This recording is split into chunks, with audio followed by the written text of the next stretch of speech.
Hello and welcome back to another episode in our Python career development series. In today's episode, we'll be diving into the world of data structures in Python, discussing how key data structures are and exploring which data structure is best to use in different scenarios in order to make your code more efficient. Make sure you have caught up on all the videos preceding this video, with the last video being on the object-oriented programming, inheritance, polymorphism and encapsulation. Perfect, so now let's jump straight into this video. We shall be going through 4 different data structures today. These will be lists, tuples, sets and dictionaries, all of which have their own strengths.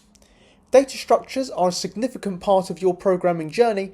They can give you their own optimized operations, improved memory efficiency and data retrieval efficiency. Right, let's get into the programming. First, let us have a look into lists. Lists are mutable collections of elements. Mutable meaning that we can change and modify the list at any time. They are also ordered, meaning that all the elements are stored in a specific order, which also means we can access the elements in a list using indices, which I'll be showing in just a moment. So let's create ourselves a list. We do the name of the list followed by an equals sign. Then we let Python know that this will be a list by using square brackets. Then we will write the elements of this list and separate them by using commas. Alright, so in this example I've created 3 lists. One is a list of colours, so I have the name of the list colours, followed by equals and square brackets. Then I have put multiple strings separated by commas with values green, yellow, orange and pink. So now I have a list of colours. Now let's do the same with a list of ages perhaps. So we call the list ages and assign to a list of integers. Once again separated by commas. 21, 43, 64, 1, 54 and 51. Notice that I've only used elements of the same data type. However, you can use different data types. Hence, we have this random list. I've chucked in a few data types, strings, an integer and a boolean, just to show you that a list doesn't have to be all one data type. Perfect, so hopefully you understand the concept of lists. Now let me show you how to go about accessing different elements in this list. So first we need to know indices in the list. So the first value in a list is always given the index 0. Then we plus 1 on from there. So for the colours list, green is at index 0, yellow is at 1, orange is at 2 and pink is at 3. So in order to access these indices, we use the name of the list followed by square brackets. This is where you will then place in that index. So for this example, I want to print index 2 in colours. So therefore it prints out orange, as orange is at index 2. Great, so now a little bit more notation. We can use the power of a simple colon to grab all the values before, after or in between indices. So say I want all the values from the second index, I will put the list's name 2 followed by a colon. This tells Python, for this example, I want orange and pink. So therefore printing a new list, orange and pink. Now for the reverse. I want the values before 2. Keynote here is that it does not include the second index, just the values before it. So this time I'm going to put the colon before 2. Therefore we get a new list printed, green and yellow. Amazing. We can also use the colon to get values in between. So let's say between index 1 to 3. This follows the same rules that it will include index 1 but not include index 3. So therefore this will print out the list yellow and orange. Amazing. Now let's get into some operations that you will find very helpful during your programming adventure. You can change the elements in a list by simply setting the index to what we would like to be. So say I wanted to change the first index yellow to purple. all I have to do is do colours1 equals purple. Now if I print out the list, we can see that index 1 is now purple. Let's now start adding on to our list. For this, we will be using append. So we do the list name, colours.append, followed by brackets, and what we want to add on. So for this, we're going to append black. So now when I print out the list, notice now we have an additional element at the end of our list being black. Great. Now, what if I want to insert an element into a specific location in the list? For this, we are going to use insert. So once again, the same with the list name, .insert. Now in brackets, you are going to put a number. This will be what index you would like the value to be at. Then, following from that, comma. Then what the value is. So for this example, I want to insert purple into index 1. So when I print out this, we can see that purple is at 1. However, notice the difference between just setting the index to purple and inserting it. It has not removed what was previously at index 1 and has instead pushed everything up once. I have now shown you how to add elements into a list, but what about removing them? For this, we can use either remove or pop.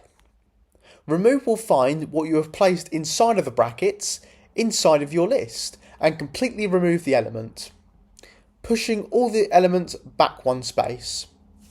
So if I were to remove yellow out of my list, it will result in the list given green, orange and pink. Perfect. What about the pop command? This is simple. All you have to do is type in the index that you would like to remove and it simply makes it disappear. So say I no longer want 2, then it will find 2, which is orange, and completely remove it. This leaves us with green, yellow and pink. Perfect.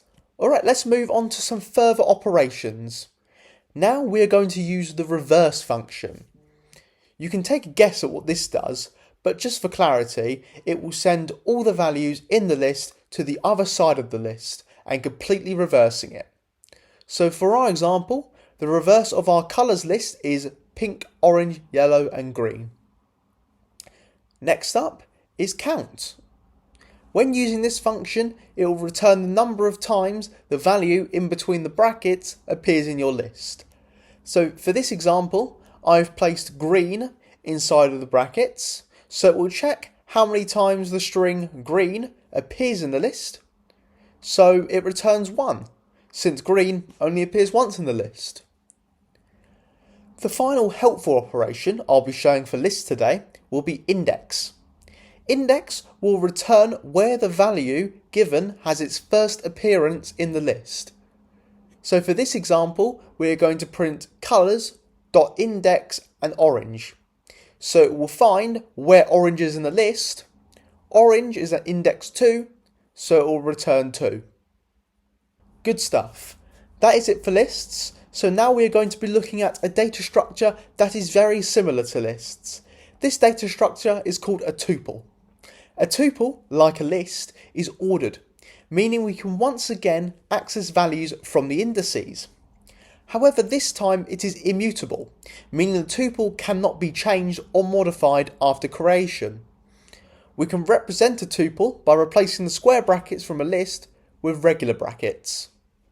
We can use the values in a tuple the same way as a list, by using the name of the tuple followed by square brackets and then the index we want to use. So for this example, we want the value at 2. So I use print tuple example 2. This will leave us with cheese. To address the elephant in the room, why would I use a tuple when I can just use a list? Well, tuples access and use elements more efficiently than lists, and therefore replacing lists that do not need to change with tuples can make a difference in the long run. Now on to sets. They are unordered, mutable collections. Since sets are unordered, it means that we can't use indices. The key difference with sets is that there are no duplicate values. So if you were to attempt to have duplicate values in your set, then it shall automatically remove it.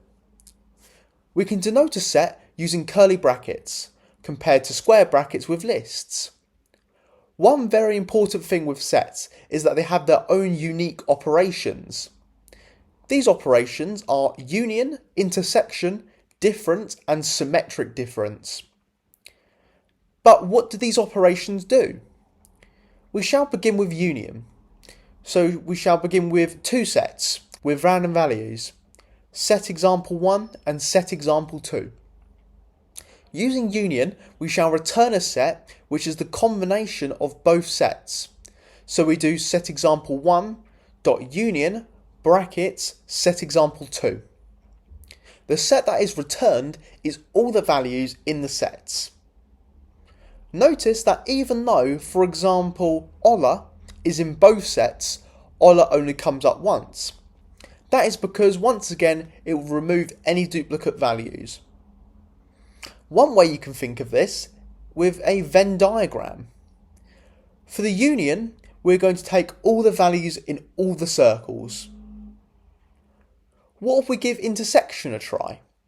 We'll remove the union and replace it with intersection. The result returned will be the elements that are in both sets.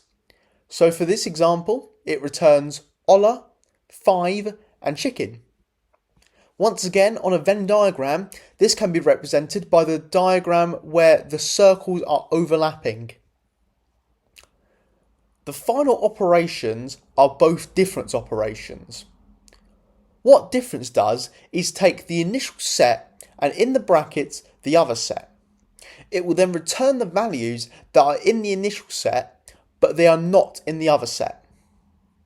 On a Venn diagram, it will look like the initial set is shaded in, but we are not including the overlapping part. So for this example, set example 1 dot difference set example 2 returns hello and Henry, since the other elements Ola, 5 and chicken are also in example 2.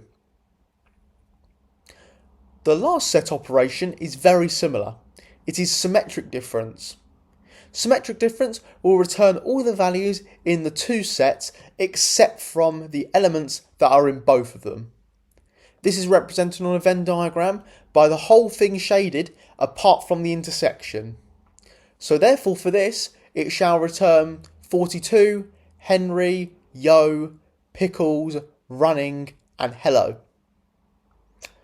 So now we have reached the end of sets. I hope so far all of this is making sense. If you have any questions, please do not hesitate to leave a comment. Time for the final data structure, dictionaries. This data structure is quite unique.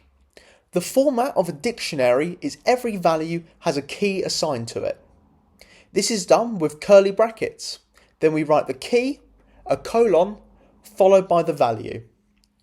So let's create ourselves an example called opposites.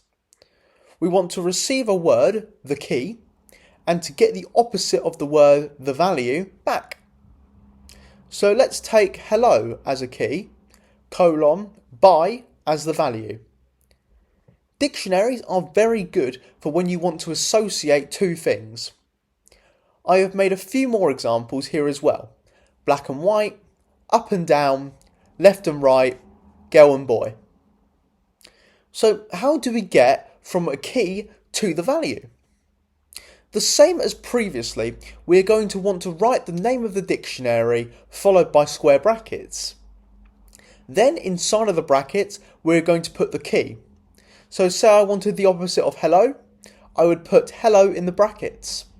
It will then go through the dictionary, find the hello key, then return the value, which is bye. For this example, I would like to change bye to goodbye. So I access the value using opposites hello, then equals goodbye. And then print the value from hello, which is now goodbye. It is important to note that keys are immutable and therefore cannot be changed. However, values are mutable and can be changed. Perfect. But what happens if I try and get the value of a key that isn't in the dictionary? well, we get an error. But we can stop this from happening by using the get function. This will do the same and return the value from the key. However, this time, if the key is not in the dictionary, then it will return none. Therefore, using this function instead can avoid unnecessary errors. Amazing. So that is how we can modify and access values in a dictionary. Let's jump into the operations for a dictionary. The first operation we're going to be looking at is items. What the operation will do is turn the dictionary into an object that is similar to a set. It will place the key and value into their own list and produce a list with lists inside of it. So for this example, the set-like object given will be this. Perfect. We have two other operations which both do very similar things. Keys will give you a set-like object with all the keys, and values will give you a set-like object with all the values. Amazing. I hope you have understood everything so far. We no longer in this video will be going through new topics. Now I want to go over when do you use these data structures and in what scenario does each one shine. Let's begin with lists.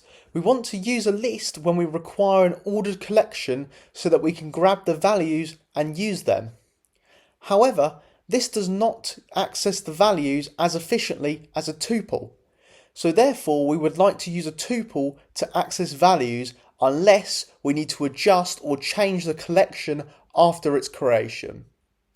If we need to change the collection in any way after creation, we will use a list. If not, tuple is the best route to go down. When is the best place to use a set over a list? Once again, sets come out champion when it comes to efficiency. So therefore, using a set, if it works, for your scenario is better than a list. However, there are a few conditions to a set. If you do not need to access indices, since sets are unordered, therefore do not support indexing. You do not want your collection to have duplicate values, since sets will automatically remove duplicates. And if you want to access set operations, union, difference and intersection. Finally, dictionaries. Use these whenever you need to associate values with identifiers and have relationships between items. Using these over lists is so much more efficient. To achieve the same result would cause you to have two lists and waste another line of code. In conclusion, you can use lists instead of all these other data structures. However, they always fall short in efficiency compared to the rest. So therefore, if you can swap out your list for another data structure, do it. Thank you so much for making it this far into the video. I really hope you have discovered some new knowledge on programming. Let us test that knowledge with a quick quiz. From today, you should hopefully be able to answer: how do you denote a dictionary? What is the least efficient data structure? What data structure doesn't allow duplicates? What is an ordered collection? And what is a mutable collection? Amazing. The answers to these questions will be in the comments, so make sure to head on down to see how you did and comment any further questions. We've reached the end of the video now. All the code from today will be up on GitHub, so check that out in the description. The next video in this series will be on sorting and searching algorithms, so don't miss out on that. I extend a massive thank you for watching this video and sticking around to the end. I am all ears to any suggestions, so please like this video and subscribe to the channel. Also, click the notification bell so you know as soon as a new episode has come out. I hope to see you all in the next episode of Python Career Development.